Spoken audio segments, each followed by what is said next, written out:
Buongiorno a tutti, benvenuti così numerosi, tanto che abbiamo dovuto attendere affinché fossero raggiunte alcune decine di sedie a questo incontro con Peter Nolan sulla lunga marcia del capitalismo cinese. Penso che sia un'occasione unica per approfondire un contesto, approfondire un paese di cui sentiamo parlare forse meno di quello che dovremmo, ma sentiamo parlare spesso attraverso luoghi comuni e frasi fatte.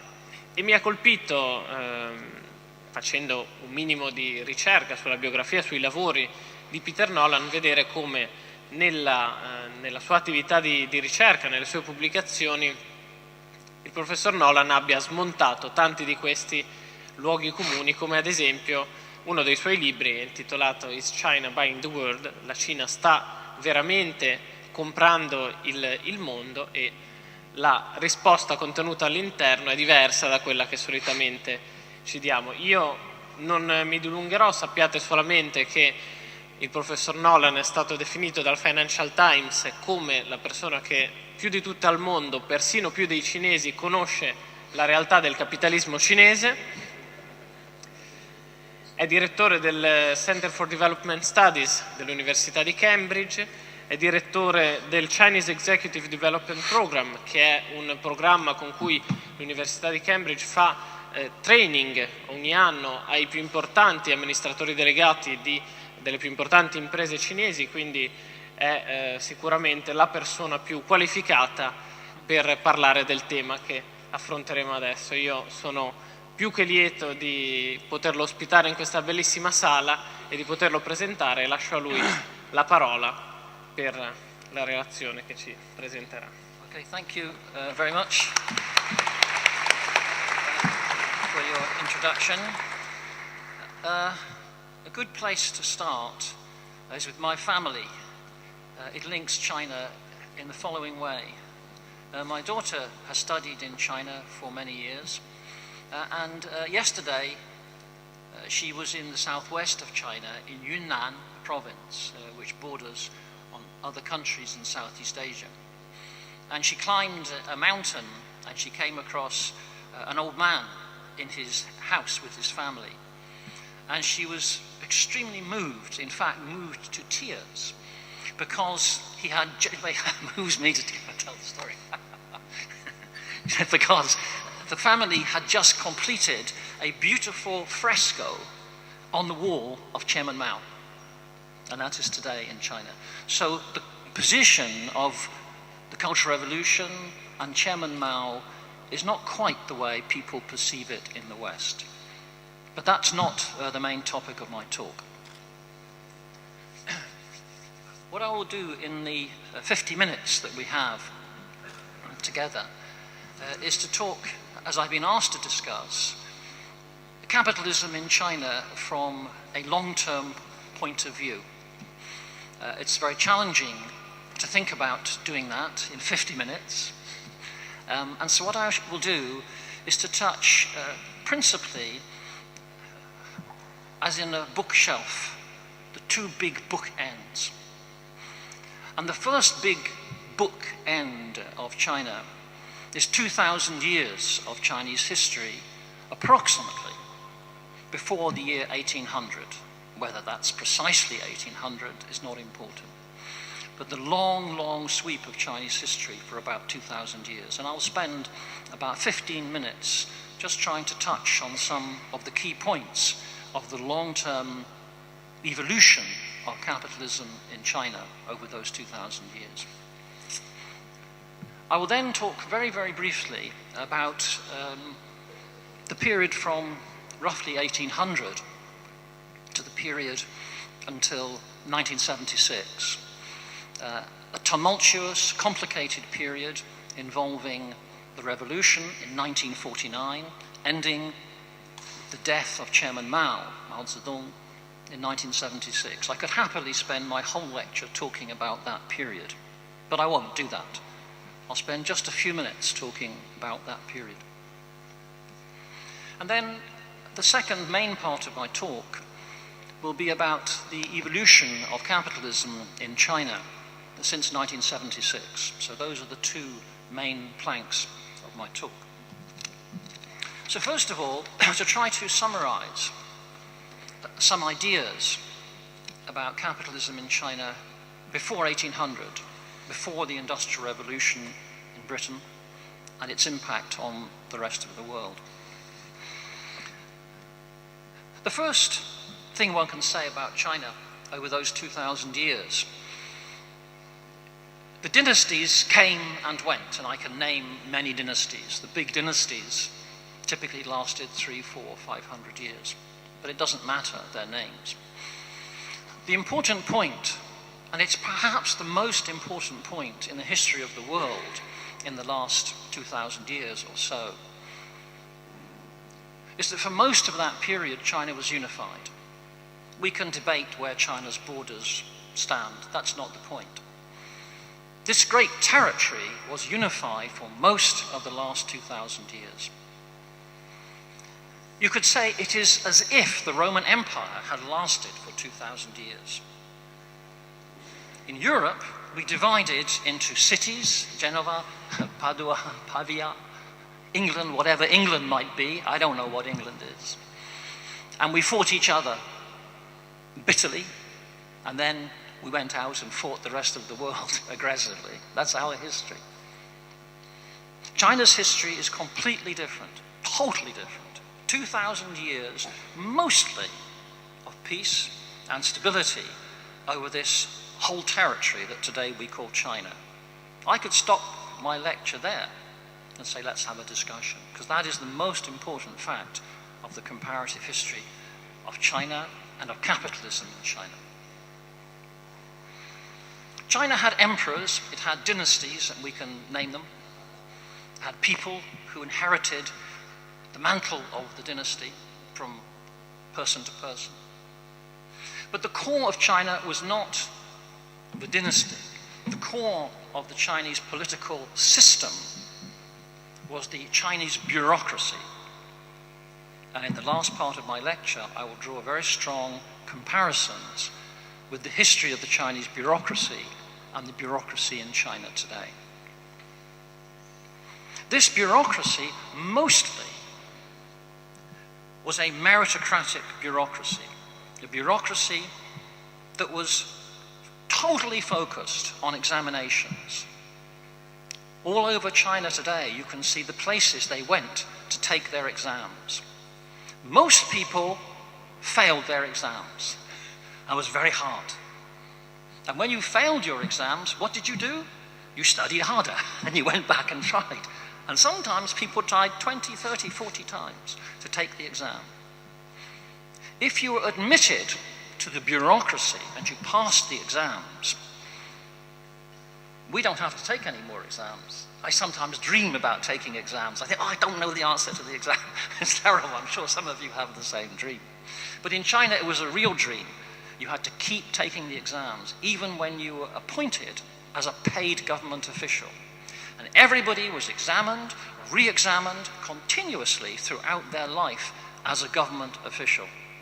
Would be quite a good system for our own bureaucrats, but of course we don't have that system. So it was a meritocratic system, and the bureaucracy was the core of that system, with changes and evolutions, but broadly speaking the same for 2,000 years. The core philosophy in which people were tested was from the ancient world. The philosophy based around Confucius, and particularly Mencius and others, but Confucius and Mencius were the core philosophers in which people were tested. And the core of Confucius and Mencius is ethics, is a concern for the mass of the people that the bureaucrats were ruling. So that was the bureaucracy, with a core ideology of concern for the welfare of the mass of the people, and a word that we use a lot in our language is benevolence, to put yourself in the position of the other people. And the good official in China was one, and of course there were bad officials, but a good official was one who was benevolent, who could put themselves in the position of the ordinary mass of the population. And people were tested in various ways to identify if they had those characters, both before they were elected and when they were in office. And over the centuries, in fact, over the millennia, people thought, what's the best way to find this out? What's the most important characteristic of an official? And really, it was something about character, about a person's character, about their judgment, and are they a good person? Are they a good character? And over time, different ways of trying to test this were reflected in the evolving examination system. What did it do? What did the bureaucracy do? Did they just sit around and drink cups of tea? Well, the first thing about the bureaucracy, it was a very literate bureaucracy, a very cultured bureaucracy. So an official, it was expected, would be a person of learning, a poet, a person who wrote poetry, a person who could paint, and has particularly calligraphy. We don't care in our language about whether your writing is good or bad. Everybody in China, right the way through to the present day, is judged by their writing. How good is your... The language in China, the character, the words, literally, the characters, are very, very, very important for Chinese culture. And people would look very carefully at the writing, the poetry, and especially the way in which the characters were written by a bureaucrat, by an official. But apart from these things, officials also had extremely important functions that relate to capitalism and its evolution in China. Of course, they were charged with keeping peace, stability, and unity across the territory. They were the administrators of law. So in China had paper for almost 2,000 years and contracts. So if somebody didn't pay your debt, you could go to the official.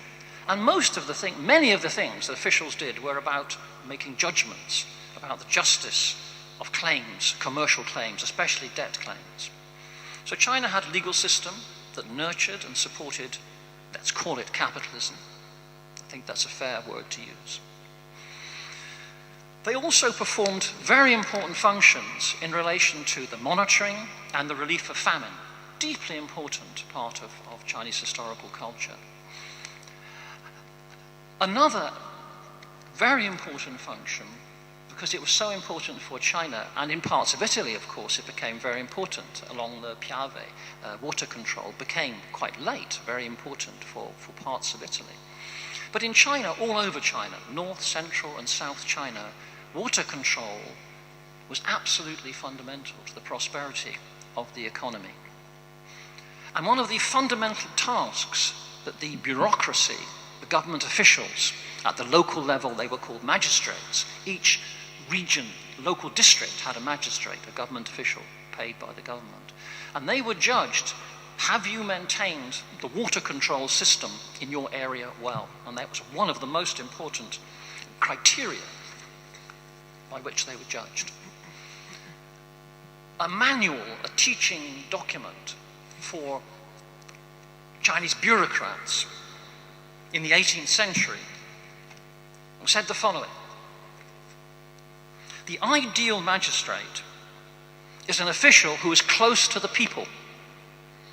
Flood and drought should be of as much concern to him as pain or sickness of his own person. Now, of course, not all magistrates observed that, but they were supposed to, and that's the criterion against which they were judged.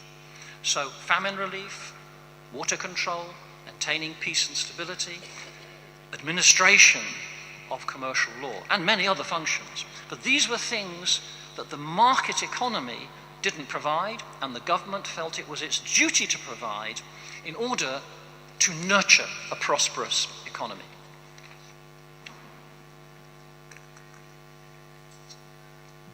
So what happened to the economic system over this 2,000 years?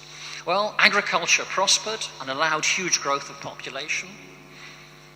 China's internal trade grew and grew and grew, So, for example, when Marco Polo went to China in the 13th century, he marveled at the size of the trade in China's main commercial cities, up and down especially the Yangtze River, Changjiang. And he, I think, quite objectively said, in the 13th century, the trade of the whole of Europe cannot compare with it.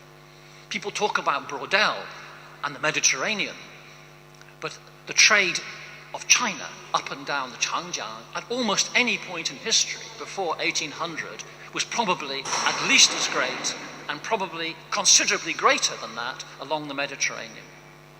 But China also had a big trade up and down the coast. All the cities up and down the Chinese coast, it's like a bow and arrow, so that the arrow is the Yangtze River, and the coast is like the bow in the bow and arrow. All these cities trading with each other, ports like Genoa, with merchants, with thousands of ships. And China also had a big international trade. And of course we know that, because we go to our museums and we see, oh, here's some porcelain from China. We know tea came from China. Where did silk come from? Silk came from China. Well, you know, that's international trade. So these trading cities of China, not only across Central Asia, which was important, but increasingly the cheaper trade, the more efficient trade by ship, through the ports of South China, through the South China Sea, which is why China cares so much about the South China Sea, into Southeast Asia, then sometimes through Muslim merchants, sometimes through Indian merchants, into Middle East and into Europe. And Chinese merchants were very active in this trade across the South China Sea, the so-called Nanhai. So China had a flourishing internal trade and a very considerable international trade, which a moment's reflection on our own history and the objects that people collected in Europe make quite clear. China had a huge manufacturing industry. It had a huge industry producing silk, an enormous industry producing cotton textiles, a huge mining industry. Many of the mines in China in the 13th, 14th, 15th century had hundreds, if not thousands, of workers. And as we go into a museum and we look at a piece of Chinese porcelain, and we think, oh, this came from this place or this time, think of what it means. It was not produced by a government factory. It was produced by capitalists, just as the cloth, the silk textiles, were produced by capitalists. All over southeastern China were very, very powerful cities that specialized in the manufacture of ceramics, and we see them in our museums. And the people who owned these factories fought with each other to make technical progress, to experiment with the color, with the weight, with the appearance, with the delicacy. This was capitalist competition, entrepreneurship, to produce more and more beautiful ceramics. And you can see the evolution over many centuries of Chinese ceramics. And we can now see them as sterile pieces in a museum. But this was a part of a vibrant, just one part of a vibrant capitalist development in China. Traded within China, traded across the South China Sea, ending up frequently in the Middle East or in Europe. The great archaeologist, Sir Mortimer Wheeler, was shocked when he went to East Africa and looked back at what he found there. He said, if you walk on the beaches of East Africa, you walk through huge amounts of broken pieces of Chinese porcelain. And he said the history of East Africa in the Middle Ages is written in the history of Chinese porcelain. It came from factories employing people, with capitalists trying to make better and better porcelain. But that's just one example of the nature of capitalism in China up until 1800. China had great urban conurbations, which hugely attracted the attention of Marco Polo, but I won't say more about those. And our own wonderful historian, died 10 years ago or so, Joseph Needham in Cambridge, revolutionized the understanding of global technical progress by investigating in his 30-volume or thereabouts work, Science and Civilization in China. He went through all the major aspects of science engineering in China, one after the other, and he identified one after the other fundamental technologies that were first developed in China and frequently then made their way to Europe, and we consider to be European technologies, but in fact had their origin sometimes very, very much earlier in China, including obvious things that people know a little bit about: gunpowder, paper, printing, the compass, which we turned to violent purposes, the compass and gunpowder, but also less obvious things. For example, one of the things that helped and it's very important, for example, in a port city like Genoa, we're very proud of the fact that we developed watertight compartments, so the ship's compartments were separated in case of a breach of the ship in a storm. China developed watertight compartments at least 1,000 years before Europe. People have speculated why, and they say perhaps because it mimics the shape of bamboo with the little knots along bamboo. But it's pretty obvious it had a commercial function. Chinese traders realized this benefited trade enormously because watertight compartments helped more ships to survive in storms. And so, one after the other, these extraordinary innovations that were made by Chinese capitalism, not made by the Chinese government, but by merchants and entrepreneurs striving to produce better products over the course of 2,000 years, have been described and analysed beautifully by our own historian, Joseph Needham in Cambridge. So, to conclude this first part of my discussion about Chinese capitalism up until 1800 or thereabouts.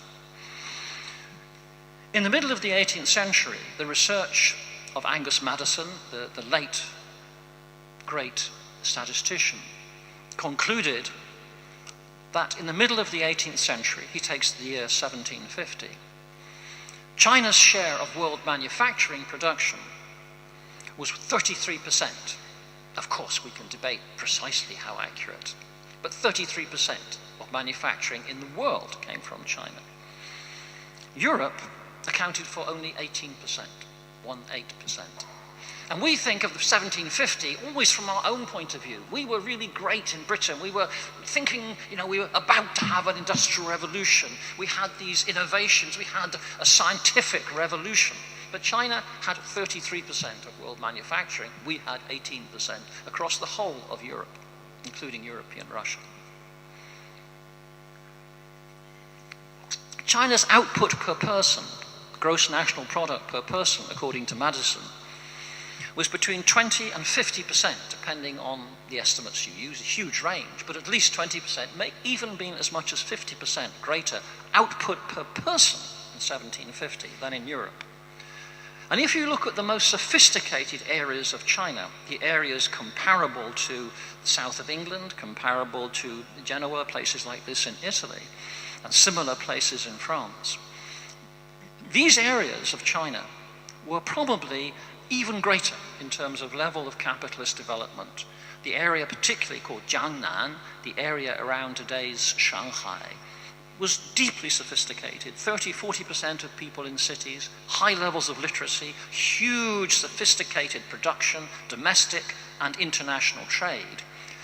And I think a reasonable guess would be that by 1750, that area, 25 or 30 million people, about the same size as France or Britain, I think its per capita output could have been double, actually, that in Britain or in France in the 18th century.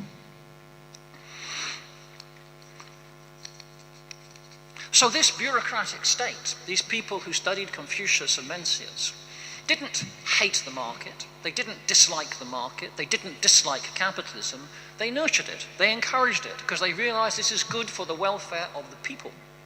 It's rational. But they did not permit the capitalist class to come remotely close to dominating the ideology or to dominating the political system. That was dominated comprehensively by the bureaucrats, by the examination system, by their culture.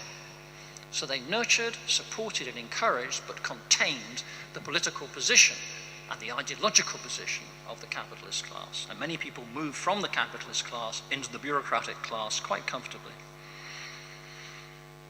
Up until 1800, the most sophisticated Europeans, people like Leibniz, were hugely admiring of Chinese civilization, including its mercantile achievements.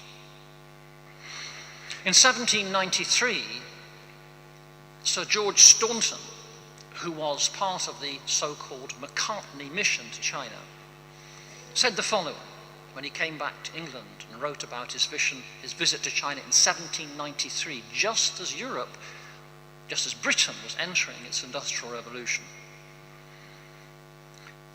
In respect to its natural and artificial productions, the policy and uniformity of its government, the language, the manners, and the opinions of its people, the moral maxims, because he understood that these ethical considerations were at the core of what a good official should do, the moral maxims and civil institutions, its government, and the general economy, the prosperity of the economy that he observed in 1793, coming from England, having its industrial revolution, though people had not yet given it that name.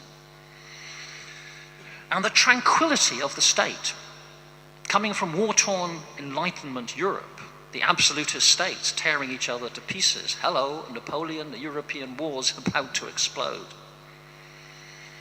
It is the grandest collective object that can be presented for human contemplation or research. But of course, very quickly things changed. And by the middle of the 19th century, Europeans, within 50 years, were looking upon China as a backward, stagnant country.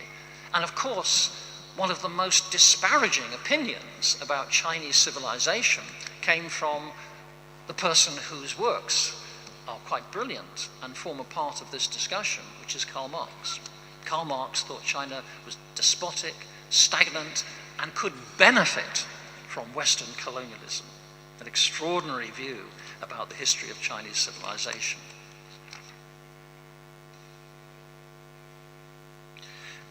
Now I'll turn to the period from 1800 to 1976, and simply very briefly say this has two main components.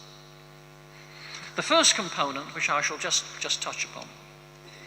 The first component deals with the period of the European Industrial Revolution, Europe's violent intrusion into China through the Opium Wars, Japan's violent intrusion into China through military conquest, the internal turbulence that often came at the end of dynasties before a new dynasty replaced it.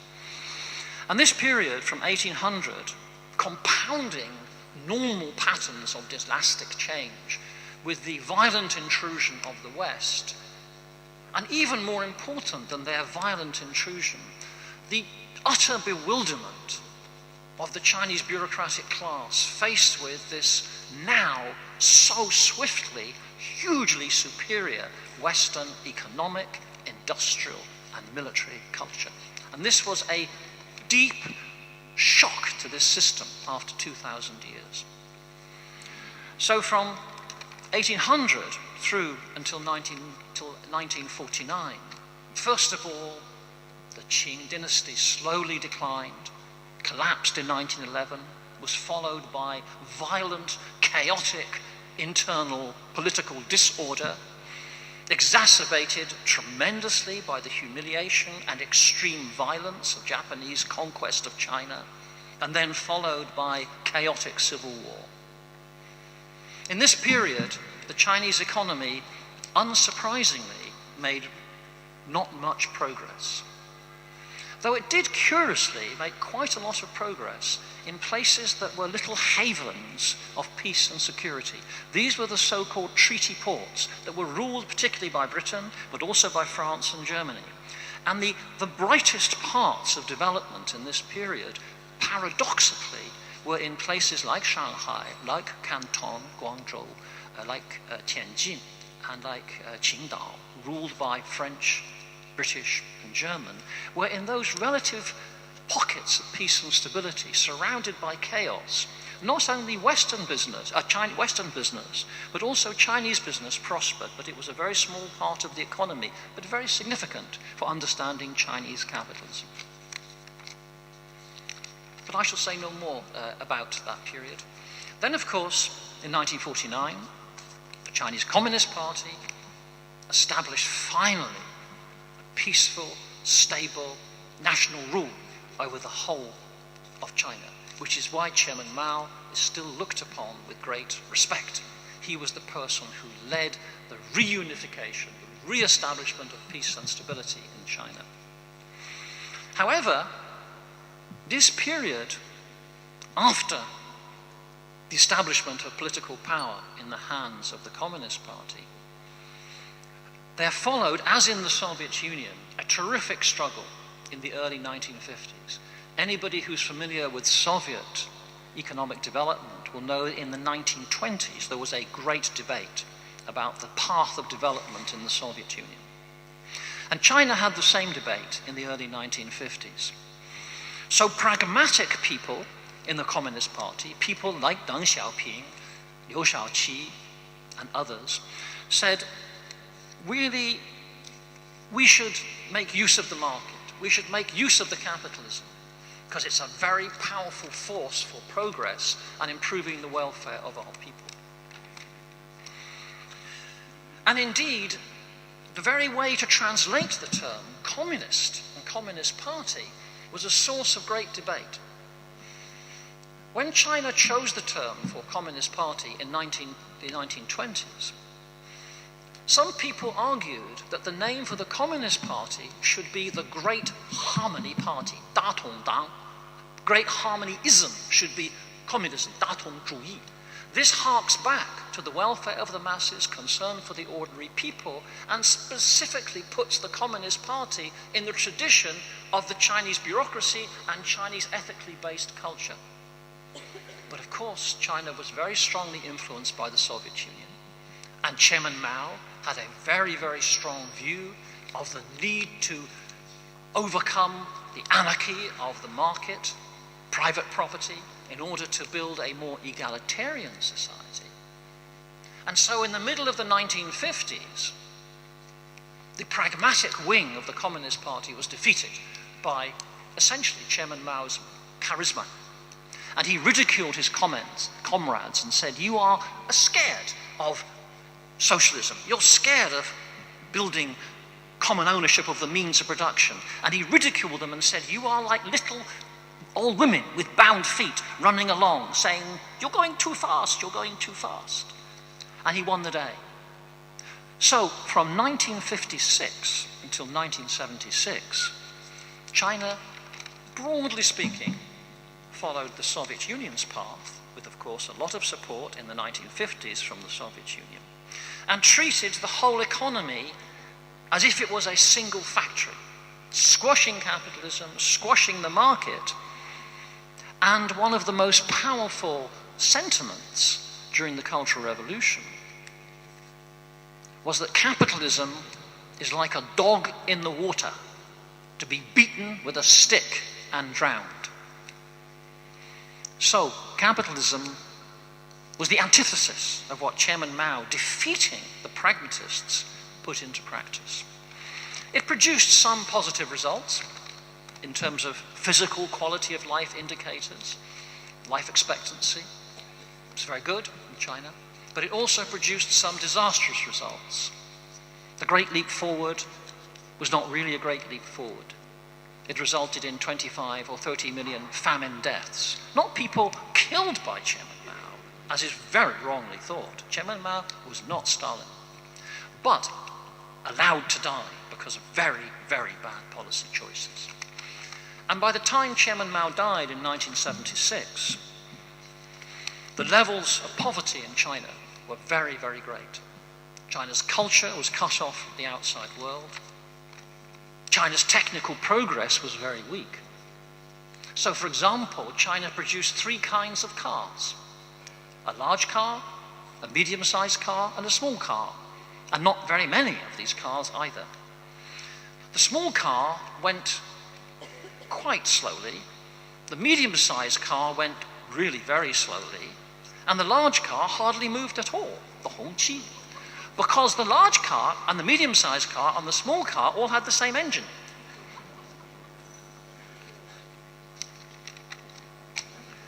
So this was the society and the economy and the consequence of treating capitalism like dog in the water. But Chairman Mao died in 1976. At his obituary, at his funeral, Chen Yun, who was still alive and one of the leading pragmatists, said, if Chairman Mao died in 1949, he would simply be remembered as a great revolutionary leader. If Chairman Mao had died in 1966, before the Cultural Revolution, he would still have been remembered as a great leader, but his reputation would have been somewhat tarnished, somewhat damaged. Unfortunately, Comrade Mao died in 1976. There's nothing we can do about it. 没办法. In other words, his reputation was very, very badly damaged by the Cultural Revolution. So when he died, China came alive. And the Communist Party started to change and return to something much closer to the bureaucracy of China's 2,000-year history. Just to remind you, China today has 85 million people in the Communist Party, about the same proportion as the old traditional bureaucracy. Very large, absolutely, but China has 1.3 billion people. This Communist Party devotes tremendous effort to raising and improving the quality of its members. People here have a very distorted view of the nature of the Chinese Communist Party. It is a highly meritocratic institution. It is very hard to get into, and it is very hard to get promotion inside it, and it is continuously, just as the traditional bureaucracy, continuously involves taking exams for those in it. And so the bureaucracy and its position in Chinese society has returned increasingly towards, increasingly explicitly towards the nature of the traditional Chinese bureaucracy. Indeed, in the Cultural Revolution, Confucius was criticized, one of the most important people historically to receive very severe criticism. But increasingly, the party identifies with Confucius, uses it to test and to teach its officials, using its ethical foundation of concern, the concern that an official should show for the welfare of the mass of the people. Indeed, one of the most important phrases to understand the nature of China today is a phrase that has crept into the lexicon of popular discussion and the Communist Party's own account of itself. And it uses a four-character phrase, which is gu wei jin yong. Use the past to serve the present. Don't replicate it mindlessly, but bear in mind how deep and important our philosophical tradition is, and particularly, but not exclusively, the way in which historically our bureaucracy viewed the market. One of the fundamental differences between China and the former Soviet Union is that China did not execute people who were political opponents of the leaders. It humiliated them, it sent them to the countryside to work, but they lived. And so a critical part of understanding China since 1976 is the fact that key people who were pragmatists, non-ideological Communist Party members were still alive. Deng Xiaoping was the most important of those, but many people around him came back into positions of power, Chen Yun, Bo Yibo, etc., etc. So the first thing that Deng Xiaoping said when he came back to power after Chairman Mao died was very simple. He said, he actually simply said 4 characters, Hei Mao, Bai Mao. Everybody knew exactly what he meant.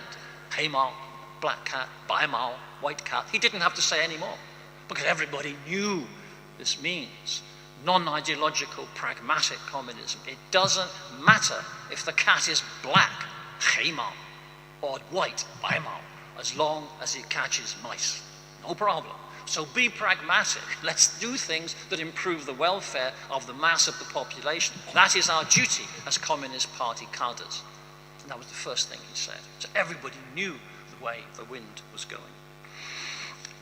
The reforms were experimental, not like Chairman Mao's Great Leap Forward or the Cultural Revolution.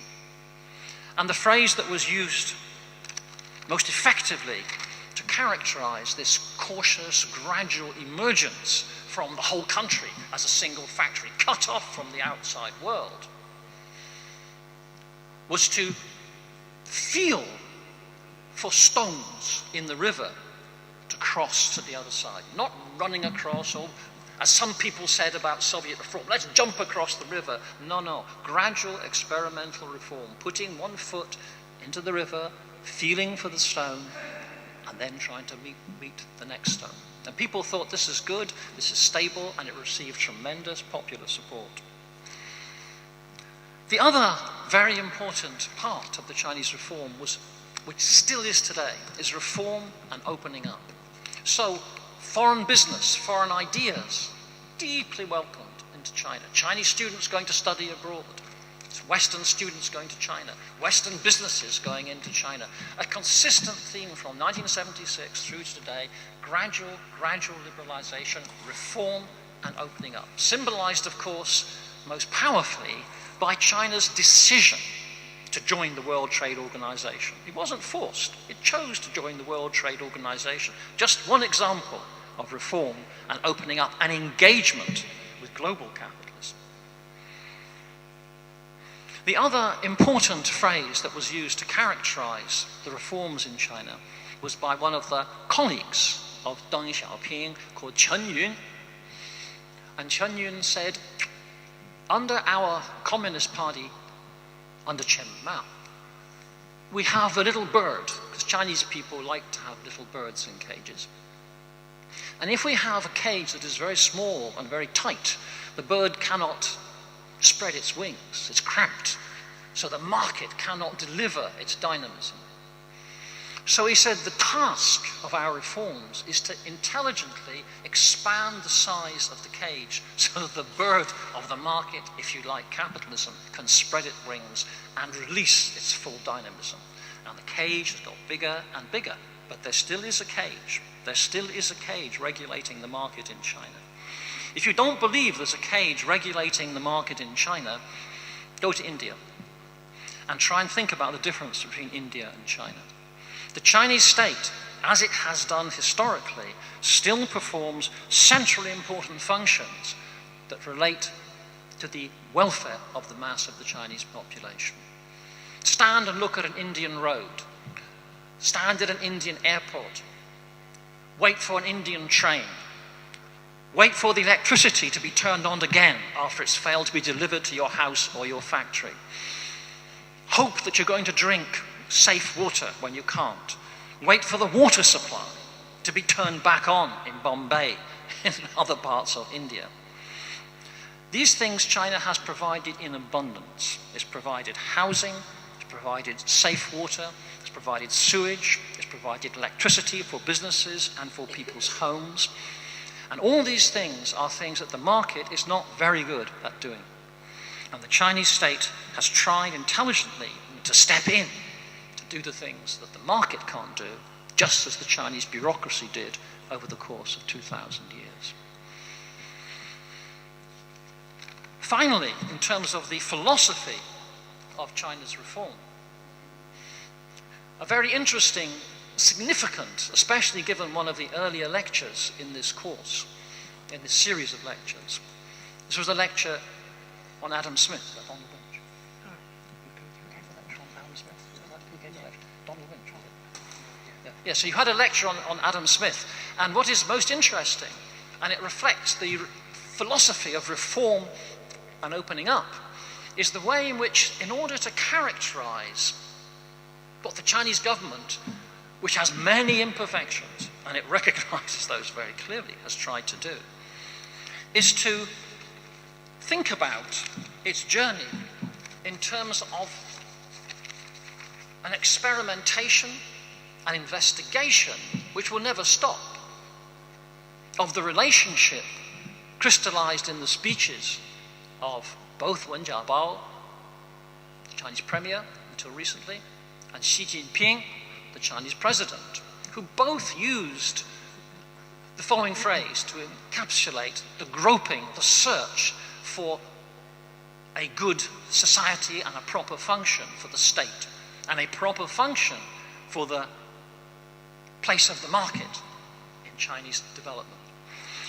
And they said, we are trying to, both of them have said, we're trying to search for a way in which to establish the best balance, the most harmonious balance between the invisible hand of the power of market forces, which of course was vital to Adam Smith's Wealth of Nations, but of course, as perceptive observers know, even in the Wealth of Nations, Adam Smith talked about the contradictory aspects of capitalism, including the humiliation of workers who were bound to the same job day after day, but also, even more powerfully, in the theory of moral sentiments.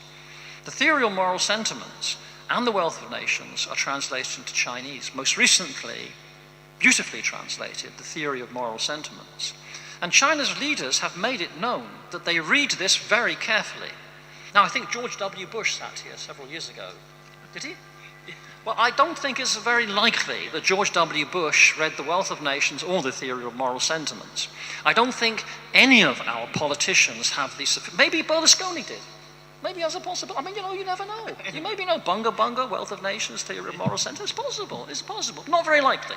Not very likely. Not very likely. So China's politicians do, and they treat it very, very seriously.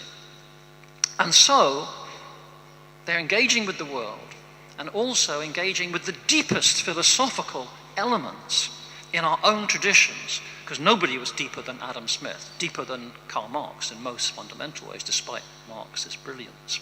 So it's extremely interesting if we think about who we are in the West and about global capitalism, because China is fully aware of the contradictions of its own market economy.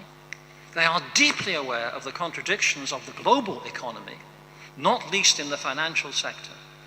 China's financial system is regulated in a fundamentally different way from ours. There is no regulatory capture of the Chinese financial system by Wall Street or Canary Wharf in London. It is regulated by the Communist Party, and the bankers are appointed by the Communist Party. And the bankers will be demoted and expelled by the Communist Party if necessary. And the system is regulated in a very different way. So when we think about the future of global capitalism and our own place in it, including Britain, France, and Germany, and Italy, there's grounds for very great hope in that China's return to a professional, meritocratic, educated bureaucracy that views in a balanced and pragmatic way the way in which to regulate, benefit from the market, but regulate it intelligently, is grounds for sympathy and cooperation with China. And that, broadly speaking, is the path that China is now on, and it's returned to a philosophy using the past to serve the present, which served it very well for most of the 2,000 years up until 1800. And so we can say that China's approach towards these questions, pragmatic, non-ideological, can serve as a very important contribution to the way the whole world regulates capitalism, not just in the next 5 years, but actually for several hundred years forward from today. Okay, thank you.